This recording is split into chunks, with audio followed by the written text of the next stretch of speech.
Hello everyone, it's Carl here again, and today we're looking at Splatoon, and this time we're going to be looking at the next volume in Sheldon's collection. So we're going to be having a look at 8 more, and obviously I do not have enough money, but that's okay. We don't need all that cash to be able to buy them all. We can just test them all straight away. So that's a quick look at them all, and I will buy I might as well start buying them from most expensive downwards. That way makes it a little bit easier to buy them later on, right? Don't have to save up so much money. And thankfully, I just bought my favorite one first. I am really, really looking forward to using another Aerospray. It's my kind of weapon. But, sorry, hang on a minute. I'm just a little OCD about wasting my money. So maybe a couple more here. And that's probably going to do it. So the first one we're going to be looking at is the... oh, look at that one. Anyway, the first one we're looking at is the Sploosh-o-matic 7. Range on this one is not particularly great. Damage is pretty good. The fire rate is even more impressive. Now you got a sub-weapon on this, which is the Splat Bomb, and the special weapon is the N-ZAP. So that one will set you back $16,400. So you better start saving those pennies. But unfortunately, or fortunately, depending on which way you look at it, it's not the most expensive one. So if this is your type of weapon, that's good. And there we go. So it didn't quite shoot too far. And there's your Splat Bomb there. I'll just see if I can get a little bit closer. And let's see my maneuverability running sideways. So that's pretty good. If you're under some pressure there, at least you can run sideways and keep shooting. So there we go. Now let's see how close I need to get. Wow, pretty close. Where are we? Oh, there we go. Wow, that was pretty close, wasn't it? So let's fill up the special meter here, and let's test out our N-ZAP.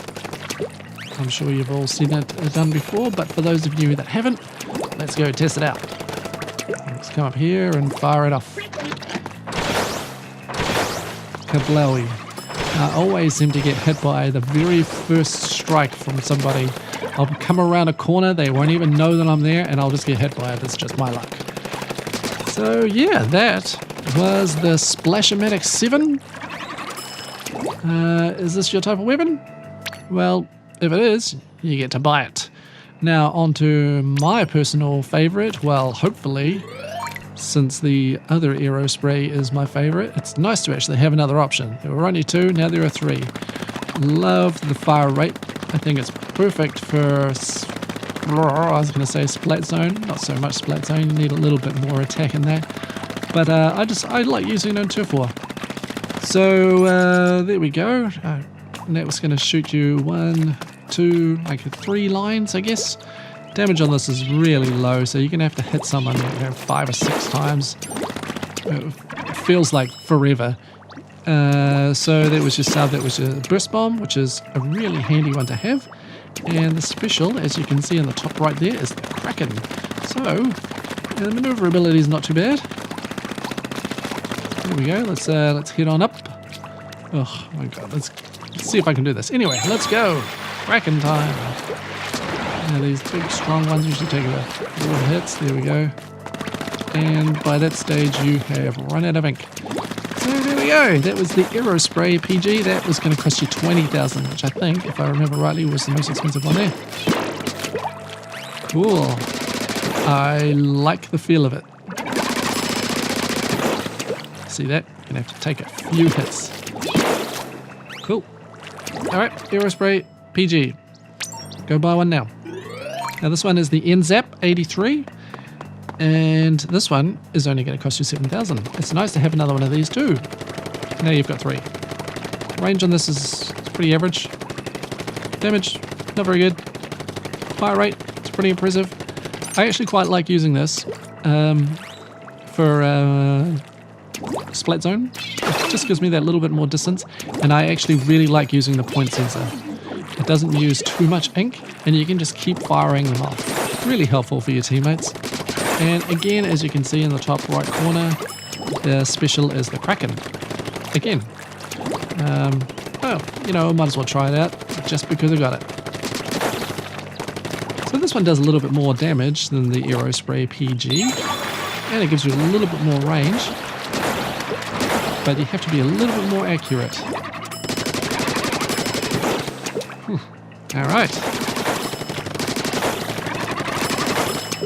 There we go. So let's test out some of this maneuverability. Running sideways, there we go. It's not a heavy weapon, it's not going to slow you down too much.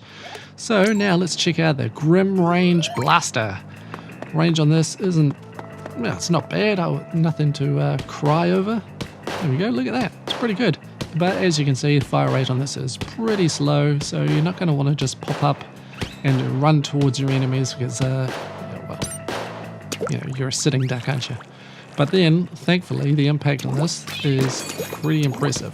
So as long as you hit them once, you're most likely going to get them out of the game for a few seconds.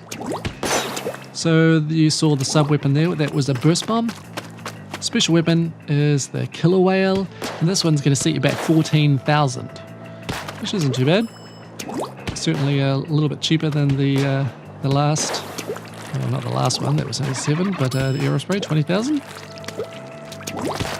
Alright, let's head on up here and use the Killer Whale. Ooh, there we go. It's an impressive weapon. Gosh, what am I doing? Yeah, so there we go, and there's the maneuverability on this one. As you can see, running a bit slower. I guess that's because it's a heavier gun. Makes sense, right? Alright then, so we'll check out the Cherry H-3 Nozzlenose. Range on this is pretty impressive. Damage is pretty good too. Fire rate, yeah, it's not too bad. The downside to this is that you have to just keep pushing the trigger button, which I guess feels like a bit of a pain when you first start using it. But then, you know, there are a lot of upsides to it. Again, all of those things I pointed out, range, damage, and fire rate. It's not too bad. So, 1, 2, 3, 4, almost 5 lines. It's got a cool sub here. Let's just fire that off here. There we go. Great for defense. That's called the Splash Wall. And up in the top right, as you can see, it looks like a little ball. That is the Bubbler. That will set you back 12,400. Look at that. Good shot. From a fair way away. Anyway, let's get on up here and test out the Bubbler. And here we go. Again, accuracy. You're going to have to be pretty pinpoint on this. Otherwise, you're going to be shooting over everyone's shoulders and they will get you because nobody wants to be shot at. Makes sense, right? Cool. So that was the Cherry H-3 Nozzlenose. Let's check out the CoroCoro Splat Roller. This one's got a pretty good range on it. Painting speed is actually pretty impressive too. You don't want to be rolling around too slowly, and it's really light. It's pretty average for a roller. It's not bad. It's not great. So there we go. 1, 2, 3-ish, 3.5-ish lines. So again, you got another splash wall there for your sub weapon, and in the top right, you can see that there is another ink zuga. This one's only going to set you back 5,000, so that's pretty good. Anyway, let's head on up here and fire off the ink zuga again. Never really been a big fan of rollers, but you know, that's me. I just, I guess I just assumed everyone else would be, and you don't need more rollers on the field. Still pretty fun to use. Alright, so there you go, maneuverability, running sideways, it's pretty impressive. Alright, next one, the Bento Splat Charger. Excellent range, charge speed is pretty good too, we'll test that out, here we go. It's pretty good for a charger. Mobility, we'll test that out in a little bit, but the stat says it's a little bit under half. We've got another sub splash wall, and one of my personal favorites for the special is the Echo Locator. So there we go, sneak on up to your enemy. Usually you want to sit somewhere that's out of range, don't you? Makes sense, doesn't it? There we go. I've never been particularly good with the charger. You know, you got to be too too accurate. I'm not that type of guy. I just want to go nuts. And there's the echolocator in action. Marks everyone on the map, which is excellent. Helps out the team for sure. That was 4,700. So there we go. That's maneuverability running sideways. It's pretty impressive actually. Check them out. Alright, and the last one is the Bento Splatterscope. It's pretty much the same weapon, stat-wise. Perhaps mobility is a little bit slower, charge speed is a bit slower, and the range is a little bit higher, as you can see there, because I can actually hit that little balloon guy there from the mark. So that is 1, 2, 3, 4, 5, 6.5 lines. That's by far the longest range weapon in this pack. There we go.